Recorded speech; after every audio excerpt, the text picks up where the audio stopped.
বাসা বাঁধতে শুরু করে।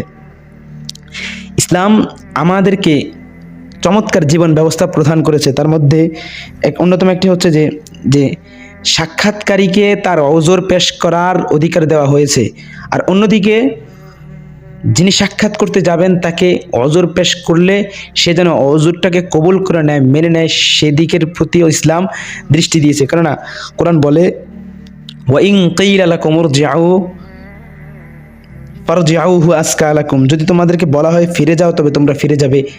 এটা হচ্ছে যারা যার কাছে আপনি সাক্ষাৎ করতে যাবেন তিনি যদি ওজর পেশ করেন তাহলে তার সুযোগ সুবিধা। আর আল্লাহ সুবহানাহু ওয়া তাআলা যারা সাক্ষাৎ করতে যাবে তাদের জন্য উৎসাহ দিয়েছেন, এটি তোমাদের জন্য উত্তম।